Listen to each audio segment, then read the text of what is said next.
අනිවාර්යයෙන්ම ඔබ O level විභාගයට ඒකක් ගන්නවා. මේ හතරට අහු වුණොත් අනිවාර්යයෙන්ම මේ ධනෙ විනාශ වෙනවා.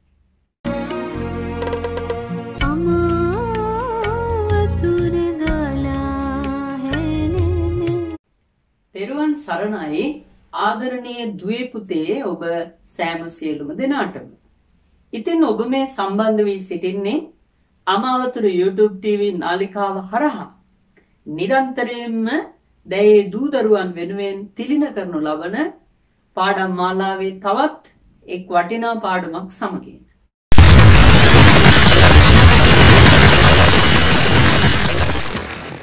අධ්‍යාපන පොදු සහතික පත්‍ර සාමාන්‍ය පෙළ විභාගය සඳහා පෙනී සිටින අපේම පින්වත් දුවදරුවෝ වෙනුවෙන් අමාවතුර TV තුලින් නිරන්තරයෙන්ම ඔබ වෙත ගෙන එනු ලැබූ පාඩම් මාලාවෙන් ඔබට ගොස් තවත් එක් පාඩමක් ගෙන ඒමටයි මේ සූදානම් වෙන්නේ. අද අපේ පාඩම් පුතේ බුද්ධ ධර්මය 8 වෙනි පාඩම. ඔයාලා මුලින්ම බුද්ධ ධර්මයේ පොත අතට ගන්න ඕන. පොත අතට අරගෙන පෙරලලා බලන්න 8 වෙනි පාඩම. 8 වෙනි පාඩම තමයි දියුණුවේ හා පිරිහීමේ දොරටු කියන පාඩම. හොඳයි පුතේ. මේ පාඩම ගැන සාකච්ඡා කරනකොට ඔබට කියන්නට ඕන කාරණයක් තියෙනවා. ධර්මයේ ගැන හරිහැටි නොදන්න අය කියනවා බුදුදහම කියලා කියන්නේ පරලොව දියුණුව ගැන පරලොවටම ධර්මයේ දේශනා කරන දහමක් කියලා. හැබැයි ධර්මයේ ගැන දන්න අය දන්නවා මොකද්ද?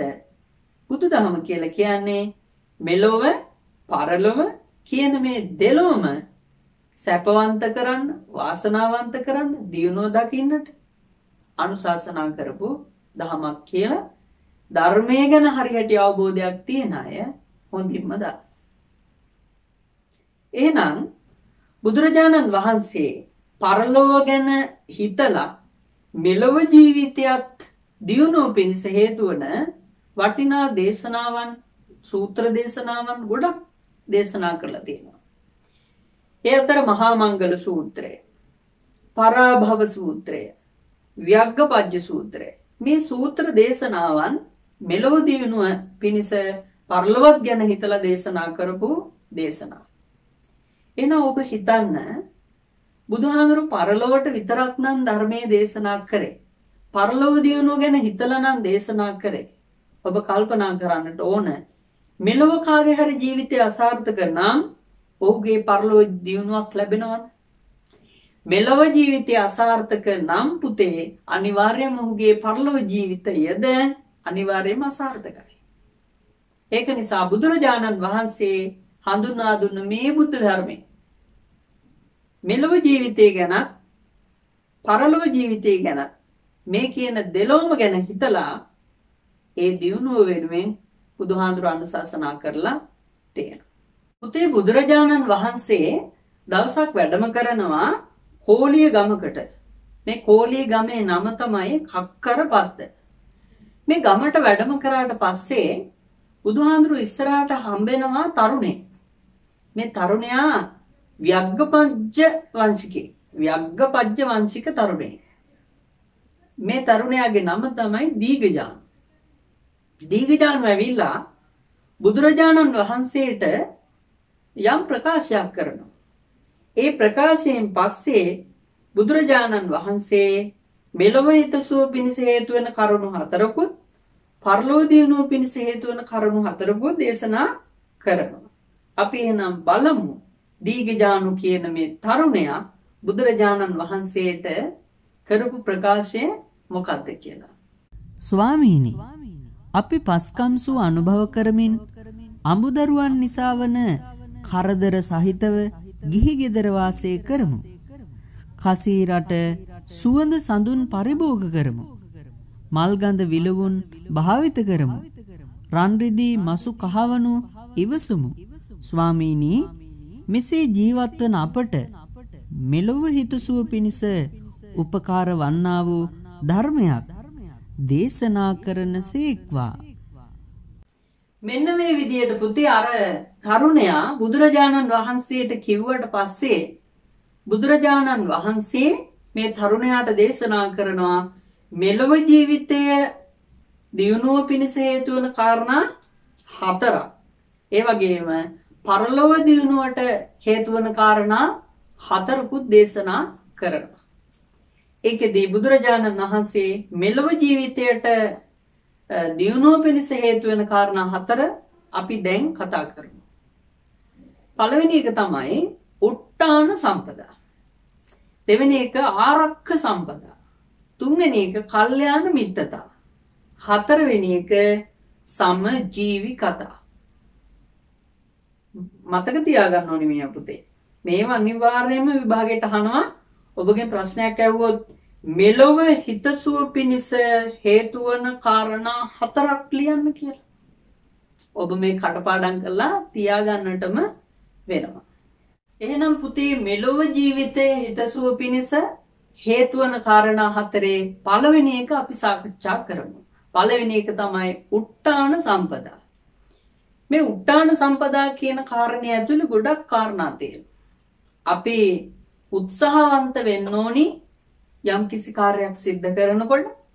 එතකොට ඒ සියලුම කාර්යයන් සිද්ධ කරනකොට ඒ උට්ටාන සම්පදා ගොඩනගන්නේ මොනවත් එක්කද කියලා අපි කතා කරමු. බලන්නකෝ මේ තිරේ දිස්වන කාරණා ටික.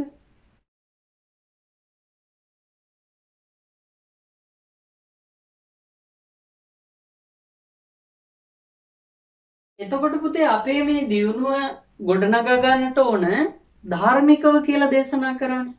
එතකොට මේ ධාර්මිකව කොහොමද අපි අපේ රැකී ආරක්ෂා කරන්නේ කියලා බුදුහාමුදුරු දේශනා කරනවා. එහෙනම් බුදුහාමුදුරු අපිට අනුශාසනා කරනවා කොහොමද ධාර්මිකව රැකියා කරන්න කියලා. බුදුහාමුදුරු රැකියා 6ක් අපිට දේශනා කරලා තියෙනවා. එහෙනම් බලන්නකෝ මේ තිරේ දිස් වෙනවා ඒ රැකියා 6.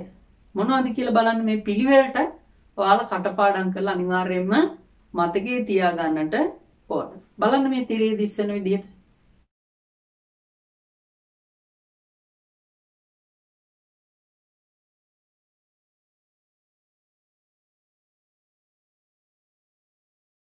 කොහොම හරි පුතේ අපි මේ විදියට ධාර්මිකව රැස් කරගත්තට පස්සේ ධනය මොකද කරන්න ඕනේ?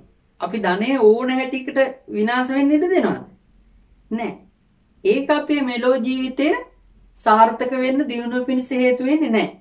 ඒක නිසා අපි ධාර්මිකව ඒ රැස් කරගත්ත ධනය මොකද කරන්න ඕන?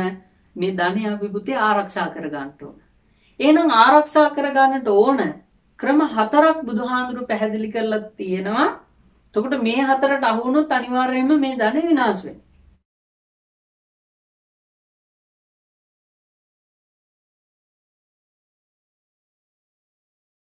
රජයට අයත් වේ. හරි. ඊළඟට දේශනා කරන හොර හතුරන්ගෙන් බේර ගන්නට ඕන, ආරක්ෂා කර ගන්නට ඕන. ඊට පස්සේ අනිත් එක තමයි ගින්නෙන්, ජලයෙන් මේ වගේ විනාශ වෙන්න පුළුවන්. එතකොට අන්න එකකින් අපි ධනෙ ආරක්ෂා කර ගන්නට ඕන. අනිත් එක තමයි අපි අකමැති පුද්ගලයන්ට මේ ධනෙ අයත් වෙන්න පුළුවන්. එතකොට ඒකෙනුත් අපි ආරක්ෂා කරගන්නට ඕන. එහෙනම් මෙන්න මේ කාරණා 4න් අපි ධනෙට රැස් කරගත්ත ධනෙ ආරක්ෂා කරගන්නවා නම්, රැක ගන්නවා නම් අපි ඒ කාරණේට පුතේ කියනවා මොකක් කියලාද? ආරක්ක සම්පදා කියලා. එහෙනම් දැන් අපි කාරණා දෙකක් කතා කළා. පළවෙනි එක උට්ටාන සම්පදා, දෙවෙනි එක නම් ආරක්ක සම්පදා. මෙලොව ජීවිතයේ හිතසුව පිණිස හේතු වන තුන්වෙනි කාරණය තමයි කල්යාණ මිත්‍රතා. කල්යාණ මිත්‍ර ආශ්‍රය. අපි අර ඔයාලා ගාතාවක් කියනවානේ. අපිත් කියනවා, ඔයාලත් කියනවා. ප්‍රාර්ථනා ගාතාව කියලා කියන්නේ මොකද්ද? අපිට නිවන් දකින්නකම්ම කල්යාණ මිත්‍රයන්ගේ ආශ්‍රය ලැබෙන්න කියලා. ගොඩක් අයට කල්යාණ මිත්‍රයෝ ආශ්‍රයට හම්බෙනවද? නැහැ. කල්යාණ මිත්‍රය කියලා ආශ්‍රය කරන්නේ නරක නපුරු වැරදි කරන යාළුවන්ව. ඉතින් ඒ වගේ අය ආශ්‍රය කරාට පස්සේ අපේ ජීවිතේ මොකද වෙන්නේ? අපේ ජීවිතේ විනාශ වෙනවා. රැස් කරගත්ත ධනෙ මොකද වෙන්නේ? විනාශ වෙනවා. ඒක නිසා පුතේ අපි ආශ්‍රය කරන්නට ඕන බුදුහාඳුරු දේශනා කරපු කල්යාණ මිත්‍රය. කල්යාණ මිත්‍රය කියලා කියන්නේ වයසින් වැඩි අයවත්, වයසට ගියපු පුද්ගලයින්වත් එහෙම නෙවෙයි කල්යාණ මිත්‍රය කියන්නේ. තමන්ගේ සම වයසේ අයද එහෙම නෙවෙයි. ඒ අය තුල තියෙන උසස් ගතිගුණ ටික අපි බලන්න ඕන. අන්න ඒව බලලා තමයි අපේ ජීවිතයට ඒ අයව ලං කරගන්නට ඕන. ඉතින් ඒ වගේ යාළුවන්ව අපි ආශ්‍රය කරන්න ගත්තට පස්සේ අපි ආරක්ෂා කරගත්ත ධනය මොකද වෙන්නේ? තව දුරටත් ආරක්ෂා වෙනවා. ඒ විනාශ වෙනවද? නෑ. විනාශ වෙන්න ගියත් කල්යාණ මිත්‍රය මොකද කරන්නේ? ඒවා රැක ගන්නට අපිට උදව් කරනවා. එහෙනම් අපි විනාශ වෙන්න දෙනවද ඒ අය? නෑ. එහෙනම් අපි අපේ ජීවිතයට ලං කරගන්නට ඕන මොන වගේ අයද?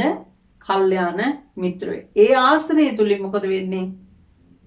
අපිට මෙලොව ජීවිතයේ දියුණුව පිණිස හේතු වෙනවා. ඒක නිසා තමයි කියන්නේ අර ප්‍රාර්ථනා ගාථාවේදී නිවන් දකින්නතුරු කල්යාණ මිත්‍රයින්ගේ ආශ්‍රයක්ම මට ලැබේවා කියලා ප්‍රාර්ථනා කරන්න පුතේ.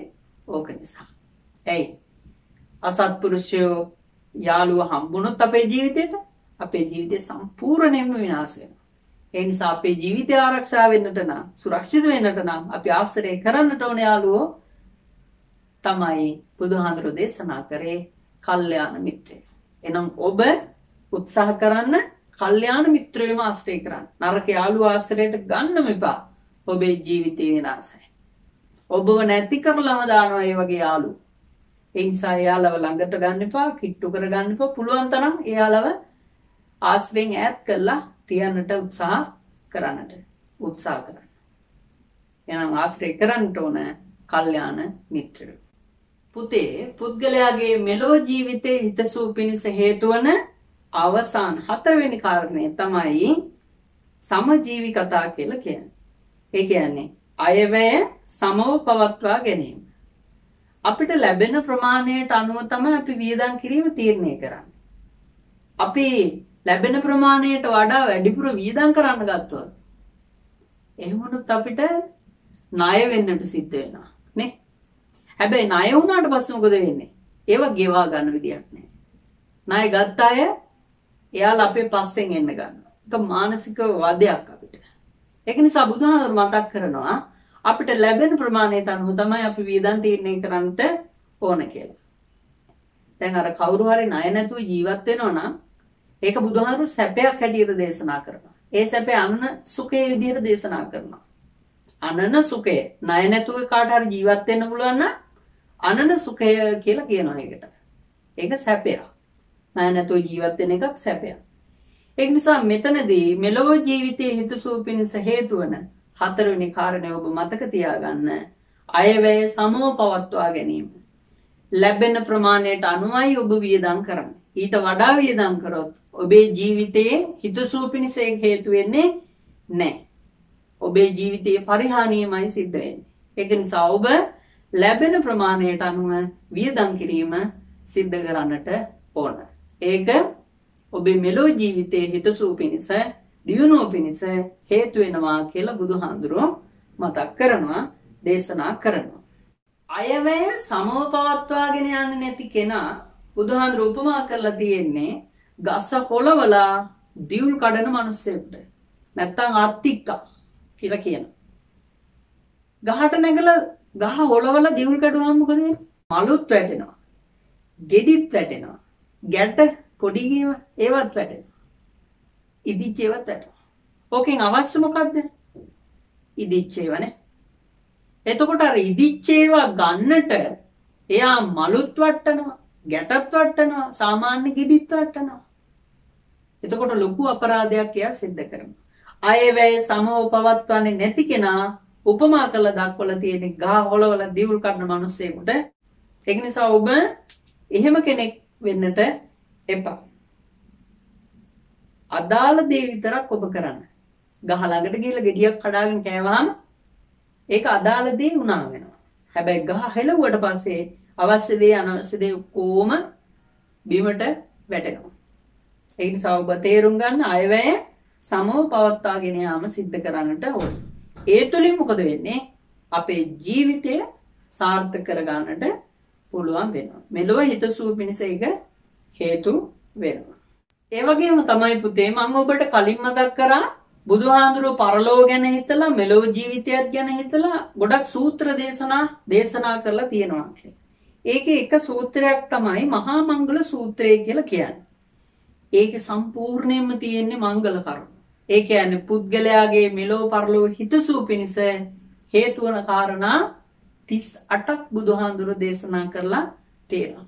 බලන්නකො මේ තිරේ දිස්සන විදිහට ඒ කාරණා 38 මොනවද කියලා.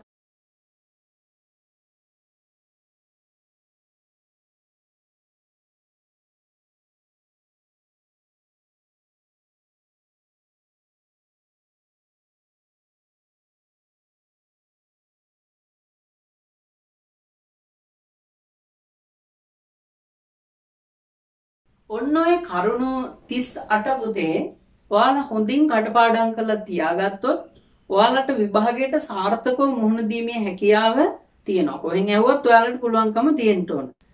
දවසක් පුතේ බුදුරජාණන් වහන්සේ ළඟට දෙවි කෙනෙක් ඇවිල්ලා අහනවා බුදුරජාණන් වහන්සේ පුද්ගලයා පිරිහීමට හේතු වන කාරණා තියෙනවාද? පුද්ගලයා එහෙම පිරිහෙන කාරණා තියෙනවා නම් දේශනා කරන්න කියලා බුදුහාඳුරන්ට මතක් කරනවා.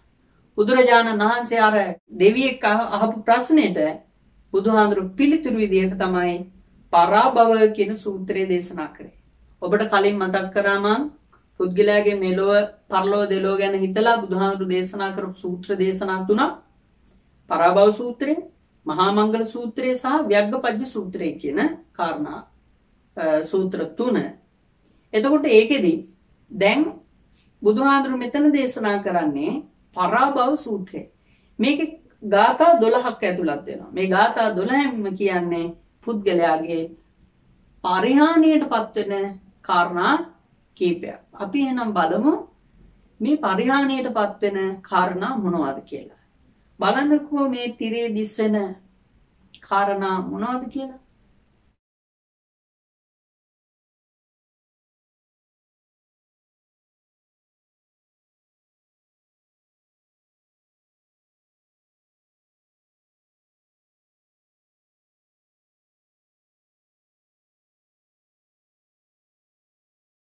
එහෙනම් පුතේ දුවේ අපි හොඳට කල්පනා කරන්නට ඕන කාරණයක් තමයි ධර්මයේ දන්න කෙනා. ඒ ධර්මයට අනුව ජීවත් වෙන්නට උත්සාහ කරනවා. අනුවන පුද්ගලයා එහෙම නැත්නම් ධර්මයේ දන්නේ නැති කෙනා නිරන්තරයෙන්ම අකුසල් තමයි සිද්ධ කරගන්නේ. ධර්මයේ දන්න කෙනා නිරන්තරයෙන්ම කුසල දහම් තමයි සිද්ධ කරන්නේ. සමාජයේ ජීවත් වෙනකොට තමන් පිරිහෙන්නේ නැතුව ජීවත් වෙන්නේ කොහොමද කියලා ඒ පුද්ගලයා ඉගෙන ගන්නවා. ඒ වගේම මෙලොව ජීවිතයේ හිතසුව පිණිස හේතු වන කාරණා මොනවද කියලා ඉගෙනගෙන ඒ අනුව තමන්ගේ ජීවිතය හදාගන්න. එතකොට ආශ්‍රය කරන්නට ඕන මොන වගේ යාළුවද? ආශ්‍රය කරන්නට හොඳ නැත්තේ මොන වගේ යාළුවද? අන්න ඒ වගේ අපි දැනගන්නවා නුවණැති අය, ධර්මයේ දන්න අය ඒවා දැනගෙන ඒ අනුව තමන්ගේ ජීවිතය හදාගන්නවා. එහෙනම් මේ දියුණුවේ හා පිරිහීමේ දොරටු කියන පාඩම ප්‍රායෝගිකව ගත්තත් පුතේ අපේ ජීවිතය ඉතාමත්ම සාර්ථක කරගන්න පුළුවන් වටිනා පාඩමක් හැටියට නම් කරන්න පුළුවන්, සඳහන් කරන්නට පුළුවන්. ඒක නිසා ඔබ මේක සාමාන්‍ය පෙළ විභාගයේ සාර්ථක කර ගැනීමට පාවිච්චි කරාට ඔබ උත්සාහ කරගන්න ඔබේ ජීවිතය සාර්ථක කර ගැනීම සඳහා ප්‍රායෝගිකව මේක තමන්ගේ ජීවිතයට බද්ධ කරගන්නට ඔබ උත්සාහ කරගන්නට ඕන.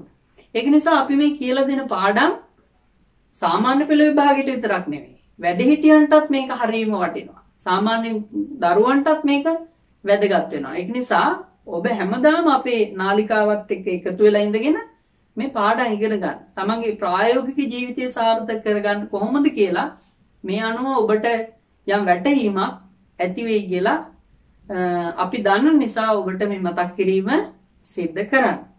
ඉතින් ඒක නිසා ව්‍යග්ගපජ්ජ සූත්‍රය, මහා මංගල සූත්‍රය, පරාභව සූත්‍රය මේ කාරණා අපි ඉගෙනගෙන අපේ ජීවිතයටත් බද්ධ කරගන්නට අපි උත්සාහ කරන්නට ඕන. එහෙනම් මේක කියවෙච්ච කාරණා සියල්ලකගෙම මොකද වෙන්නේ?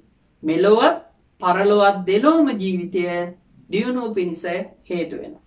ඉතින් එහෙනම් ඔබ හැමදෙනාම මේ කියවිච්ච සියලු කාරණා හොඳට මතකයේ තියාගන්න.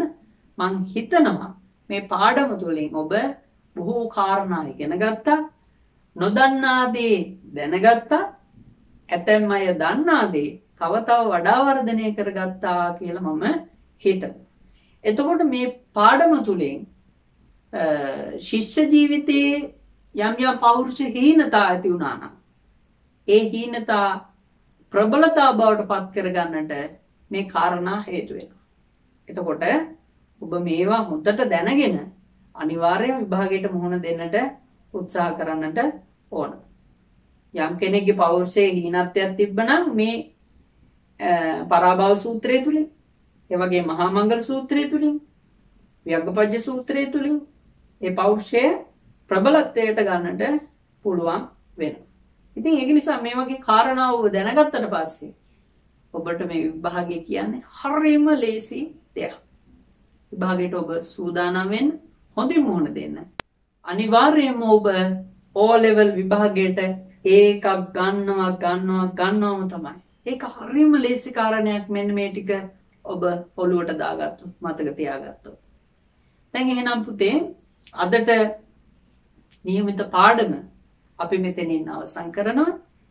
ඔබට දැන් දිරේ දිස් වෙන සියලු ප්‍රශ්න වලට ඔබ පිළිතුරු ලියලා බලන්න. ඔබ සාර්ථකව මේ පාඩම ඉගෙන ගත්තද කියලා ඔබම ඒ තුලින් මැනගන්නට ඔබට ශක්තිය ලැබෙනවා. ඉතින් ඔබ තවදුරටත් අපේ channel එකත් එක්ක එකතු වුණොත් ඔබට මේ වගේ වටිනා පාඩම් වැඩසටහන් එක්ක එකතු වෙන්නට පුළුවන් කියලා නැවතත් අපි සිහිපත් කරනවා. එහෙනම් පුතේ අදට නියමිත පාඩම අපි මෙතනින් අවසන් කරනවා. එහෙනම් ඔබ සෑම සියලුම දෙනාටම නිරෝගීමත් දවසක් වේවා, තෙරුවන් සරණ ලැබේවා කියලා අපි හදවතින්ම ප්‍රාර්ථනා